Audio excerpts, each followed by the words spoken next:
सभी का प्रेम ही है। बोलो भारत माता की, भारत माता की वंदे वंदे।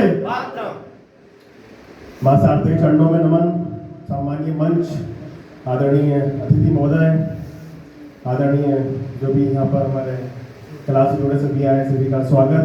आदरणीय श्रोता है, मेरा विषय बहुत हटके है, आत्मकथा। इसमें एक सीख भी रहेगी। जैसे हमारे सर ने माँ पे कुछ बात रखी थी, मेरी आत्मकथा में मैं अपने पिताश्री को बहुत इम्पोर्टेंट मानता हूँ कि उन्हीं के वजह से मैं आज यहाँ तक पहुँचा हूँ। तो मैं अपनी आत्मकथा की जर्नी सुनाता हूँ। एक सीख भी है आज के नौजवानों के लिए, क्योंकि एक समय के आने के बाद छूट जाता है कि काश मैं वो कर लेता, काश मैं अपने पिता को बात कह देता तो शायद अच्छा होता। तो शुरुआती दौर ऐसी होती है कि हर एक मध्यम वर्ग में एक बच्चे का जन्म होता है, हर माता पिता का एक सपना होता है कि मेरा बच्चा ऐसा कुछ करे, समाज का, जिले का या प्रदेश का नाम हो सकता है। उसी तरह मेरा भी एक जन्म हुआ था, हम लोग कुक्षी में मेरा जन्म हुआ था। पिताश्री मेरे पटवारी पद पर गंधवानी पदस्थ थे। मेरा जन्म होने के बाद हम लोग, पापा काफी संघर्ष में जीवन रहा, हम लोग फिर मनावर आए। मनावर में ही यहाँ पर लाइन्स विद्यालय में पापा ने मुझे पढ़ा। इतना नहीं था कि हम दोनों भाई को एक ही स्कूल में पढ़ा सके, तो एक को जैसे से पढ़ा, एक को लाइन्स में पढ़ाया। देन उसके बाद फिर लाइन्स के माध्यम से मेरा जवाहर नवोदय विद्यालय मेरे जीवन का बहुत अमूल्य हिस्सा है। जवाहर नवोदय विद्यालय जहाँ मेरा चयन हुआ था, उस टाइम हमारी माता जी और जो हमारे दादा दादी थी उनको काफी वो हुआ कि हॉस्टल्स में कैसे रहेगा, छात्रावास में कैसे रहेगा। पर मुझे खुशी थी कि उस जिले का उस टाइम का सबसे बड़ा विद्यालय हुआ करता था और मेरा वहाँ पर चयन हो गया था। अब मेरा वहाँ पर जाना हुआ, पिताश्री ने मुझे वहाँ पर छोड़ के आए थे कि आप अच्छे से हो। जब मैं वहाँ पहुँचा तो पूरा माहौल, जब बच्चे नए नए आते हैं सबको अपनी घर की याद आती है, सब रो रहे थे, सब याद कर रहे थे मुझे घर जाना। पर मुझे खुशी थी कि नहीं, अपन को कुछ करना है। अब उसी दौरान हमारे यहाँ पर जब 2003 की बात है, जब हमारे यहाँ पर जब उस टाइम पे 2003 में आप भी हमारे जो वरिष्ठ बैठे हैं, इन्होंने जूडो कराटे नहीं सुना होगा। उस टाइम 2003 की बात थी, एक नया एक खेल आया था जूडो कराटे, मार्शल आर्ट्स का। हम जो लोग थे, हम लोग बचपन से ही कंचे खेलने से उठे थे, गुल्ली डंडे से उठे थे और खो खो कबड्डी तक हमारा आखिरी पड़ाव हुआ करता था। पर जब हमने नया सुना तो बोलना भी नहीं आता था, कराटे बोलते ही कटारे बोलते, वो भी नहीं आता था। पर हमारे यहाँ पर आए सर, हमारे आए, उन्होंने हमें बताया कि आपको आत्मरक्षा के माध्यम से भी आप अपना स्कोप भी कर सकते हो, अपना एक लक्ष्य तय कर सकते हो और खेल विधा में अपना नाम भी रोशन कर सकते हो। तो हम लोग 700 का हमारा स्कूल में स्ट्रेंथ था, हम लोग 700 विद्यार्थी थे। 700 में से सभी ने नकारा था। मेरा थोड़ा मन हुआ था। पिताजी का जैसे हम लोग रविवार के दिन मिलना होता था, तो पापा आए थे मिलने के लिए, मैंने बात रखी तो उन्होंने मुझे प्रेरित करा था कि आप इस विधा में भाग लें, क्योंकि कुछ अलग करें, आप भेड़ चालना चाहते कुछ अलग करें। तो वहां से मेरी जर्नी की शुरुआत हुई थी। हम नवोदय में थे जब मैंने जूडो कराटे स्टार्ट किया था। भाई साहब बहुत मार पड़ी, क्योंकि पहले सेफ्टी गार्ड नहीं होते थे, सुरक्षा के लिए कोई नहीं होता था। आज तो पंचिंग बैग है, हेड गार्ड है, चेस्ट गार्ड है, पहले कुछ भी नहीं होता था। प्रैक्टिस के दौरान ही हमको गर्म रेत के अंदर हमारे हाथ डलवाते थे और हमारी सारी ये जो सेल होती है, टिश्यू जो होती है, सब डैमेज हो जाती थी। ईट फोड़ना सिखाते थे। काफी बार ब्लड आया, गाल लाल हुए हैं, आप पीछे नहीं हट सकते हो। 500 में से 2 बचे, बाकी सबने अपना अपना खेल चुन लिया। वहां से हम निकले। मैंने 2004 में पहली बार स्टेट खेला था। मैं भोपाल गया था, राती पर नवोदय है, वहां से स्टेट खेला था। फिर गुजरात में हमारा नेशनल हुआ था। वहां से हमारी जर्नी शुरू हो गई थी। और एक अच्छी बात यह कि मैं खेल में इसलिए गया था क्योंकि उस टाइम ट्रैक सूट का बहुत जमाना था।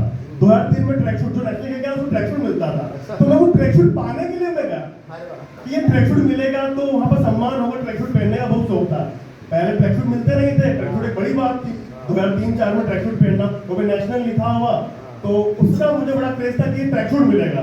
मैं उसके लिए मैंने इतना प्रयत्न करा। हम लोग अलीराजपुर से हमने हमारा जो संभाग डिवीजन हुआ, उसके बाद स्टेट हमारा भोपाल में हुआ और गुजरात अहमदाबाद में हमारा नेशनल उसके बारे में हुआ। वहाँ से हम लोग धीरे धीरे वहाँ से पूरा मैंने अपना अध्ययन पूरा किया। ऐसे तो हम पढ़ाई में इतना अच्छे थे नहीं, बैक बेंचर से नाम से जाने जाते थे, पर हमने किया। जब मैं इंदौर गया, जब मैंने 12th पास होने के बाद जब मैं इंदौर में गया, इंदौर में जाने के बाद मैं रहते मैं यहाँ के बच्चों को भी कहना चाहता हूँ कि इंदौर की जो चकाचौंध हवा इतनी गंदी है कि हर किसी को अपने रास्ते से भटका सकते। तो वहां जाना हुआ, वहां जाके जब वहां का नया नया माहौल देखा, हम लोग तो क्या 7 साल तक एक सपनों की दुनिया में था। नवोदय 30 एकड़ का था जो एक बाउंड्री वहां के अंदर गया था, हम वहां रहे। जब वहां बाहर गए हमने देखा कि वहां पर एक अलग ही दुनिया है। वहां पे आपको सुधारने वाले तो 2% है, पर बिगाड़ने वाले आपको 98% है। आपको अलग अलग रास्ते दिखाएंगे, ऐसा कर, इस फील्ड में जा, ये कर, आपको अलग अलग नशे चीजों में आपको इन्वॉल्व करेंगे। वहां से हमारा अध्ययन चालू हुआ था, तब पिताश्री इतना ध्यान रखते थे कि ये कौन से हॉस्टल्स में रहता है, और कॉलेज में वहाँ के जो चपरासी भैया को पैसे देके आते थे कि पता बता रहे कि मेरा बेटा रोज कॉलेज आता कि नहीं आता।